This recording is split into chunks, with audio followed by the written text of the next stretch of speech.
What's going on, people? We are Tottenham TV here and back here with another 6 Reasons Why video. And I think if you remember the last one that we did, we were left with a bit of egg on our faces, weren't we, Sim? Tiny bit. 6 reasons why Spurs can win the league. Yeah. We were top for a bit, weren't we? I think that's when we released it, when we were top. Yeah, well, the thing is, we released it just after winning 6-1 at Old Trafford. Right. And then we were top for like another few weeks. So, okay, this is going well. Look at us. We can see before anyone else. But unfortunately, we had the foresight, but no, we didn't. Not quite. We didn't. And everyone clowning on us at the time are now justified in their clowning. Yeah, well, hopefully they won't be clowning on us after this video, because this video is the 6 reasons why we should take Gareth Bale on for another year. It's a hot debate at the moment. It is a hot debate, and I think the majority of the Spurs fan base is in agreement with us right now. Well, seeing as he just scored a hat-trick, the recency bias always wins. But I think Bale has shown more than enough this season as to why, and we'll get into the reasons. All right, well, let's get into it. And the first reason why is his goal-scoring record. And, 9 goals in the equivalent of 8 games, 8 starts as well. So you got to say, his goal scoring record has been top notch this season. Yeah, so he's scored 9 Premier League goals now in 724 minutes, which is the equivalent of 8 games, which is pretty impressive. He has had 8 starts in the league as well, so not many to go by. But when he has been on the pitch, by and large, apart from a couple of games, he's made an impact. He's scored goals against Brighton, Burnley, Palace, Southampton, and Sheffield United. So even yes, you could say they're not the best of teams, but even if he is just a flat track bully, he's still worth having around, even if that's the case. But I would say if he's played more consistently against teams in the top half, he might also make an impact. And if you look at all competitions, 14 goals in 1,471 minutes, which is the equivalent of 16 90-minute games. So 14 goals in 16 per 90. So it's pretty good. It's like the stats back up that he actually still has a pretty consistent goal scoring record. I mean, he has to have like one of the best goals to games ratio in the Premier League right now. He has a goal. I think he's got a goal every 71 minutes in the league, or goal or assist. So that's pretty impressive. And yeah, you could say, look, it's only against these set of teams, but that's all he's had to go on. Yeah. So whenever he has played, he's made an impact. So I think he showed that he definitely could still play at this level. And am I right in saying that he's the only player in our squad that has scored in all competitions for us this season? Yeah, he is. Premier League, Europa League, FA Cup and League Cup. He's scored in every single competition, so that also is a positive. All right, so there you have it. The first is his goal-scoring record. Now, let's move on to number 2, and the second reason why we should take Gareth Bale on for next season is his value. Yeah, because he earned, obviously he's on the highest wages. He'll be our highest paid player, £220,000 a week. And people will sit there and say, oh, he's on big wages, he's too expensive, we should go for something cheaper. But 220,000 a week calculates to 12 million a year.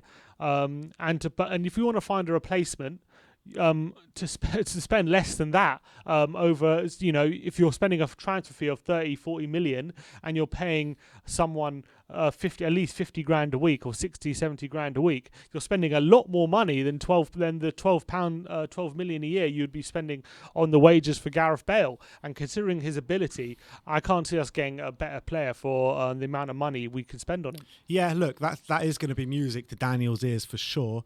But the one thing I would say to push back on that is his age, because obviously he's going into the last few years of his career now, and to spend that sort of money on someone that age, or would you spend a bit more than that on someone younger that will last a bit longer? I think maybe, but I think the ability he has, and the fact that he hasn't played that much football over the past, he played quite a bit for us, but in the last 2 seasons in Madrid, he hasn't exactly been burnt out, has he, in terms of football? So he should have many more years to give. I believe he could be like, in terms of his physicality, he could be like an Iron Robin, who's someone who goes on for a while, like into his mid-30s and still plays. He as well, Iron, had his injury problems, didn't he? Yeah, but he still was a quality player for Bayern Munich, and it was more than worth having around when he was on top of his game, and even in his latter years. So I think Bale could quite comfortably. I think he's taking care of himself. He's clearly in a good condition, I think. So I think, for value-wise, I think it makes sense. All right, let's move on to number 3, and we touched on it in the second one, but number 3 is injuries behind him. Yeah, so despite, it did take him a while to get fully fit, didn't it? It wasn't really up until October, November where we started seeing him more consistently on the pitch. But since then, He's hasn't really had too many injuries. He has been injury free since January. Hasn't had a single injury since January, and throughout the whole season, he's only missed 7 games through injury throughout the whole season. So by and large, he's been available and fully fit. He hasn't been on the pitch because Mourinho hasn't selected him, but but in terms of availability, he's been available for most of our games this season. So I do think those injuries are getting behind him, and he's getting more confidence in his body. Yeah, and I think it's not even just the actual physical injuries. It was also the psychological injuries of how long it took him to recover and getting on the pitch and going full throttle, trying to take it past the man. It looks as though he's playing with confidence now. It looks like he's been playing with confidence since, February, March. So yeah. I think that in terms of his injuries, I think that is kind of behind him at the moment. Obviously, he can get an injury at any time because, everyone knows about his ankles and stuff like that.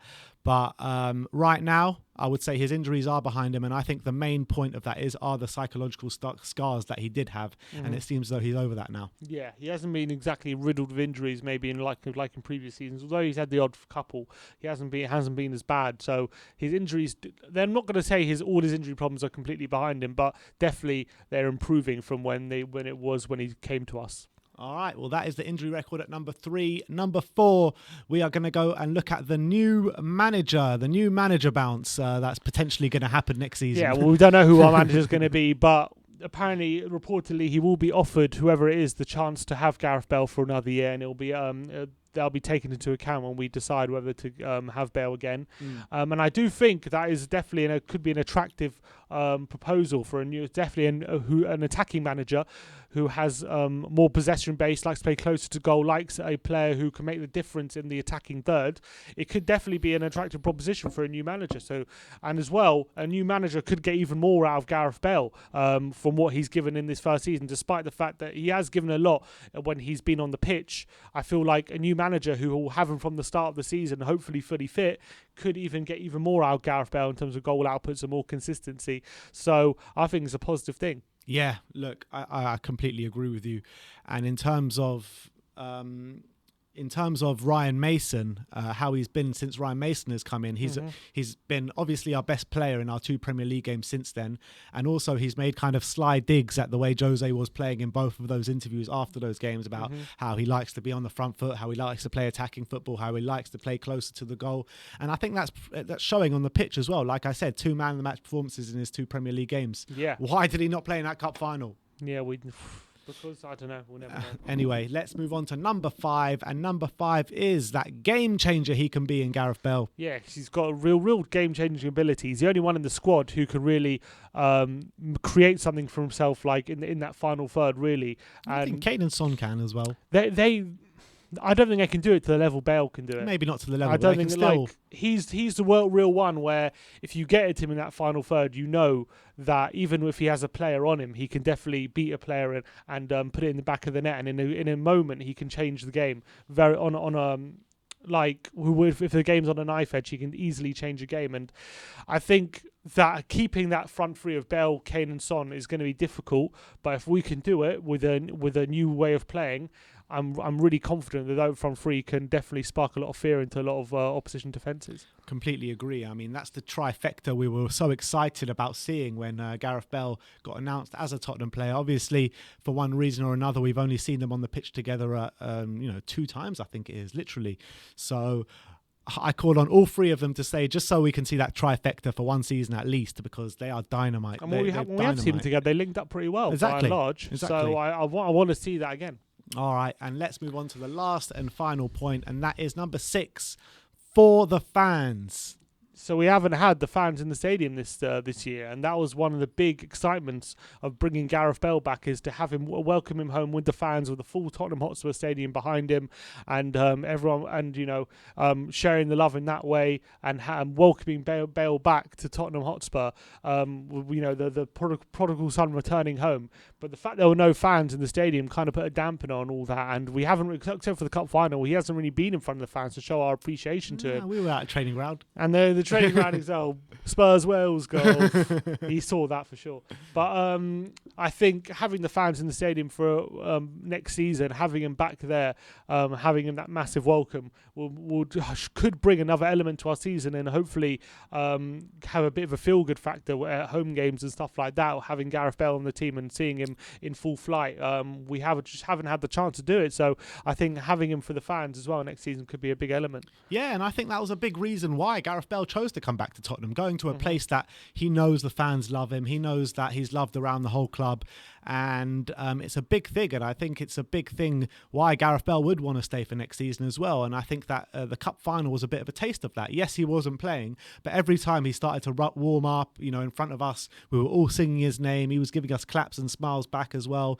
So it'll be just nice to see him play in front of a nice full-seater stadium in the new Tottenham Hotspur Stadium. So it'll be great. It'll be really great if that could happen. But look, that is the 6 reasons why we should keep Gareth Bale on for next season. The reasons are his goal scoring record, his value, his injury record, the new manager bounce.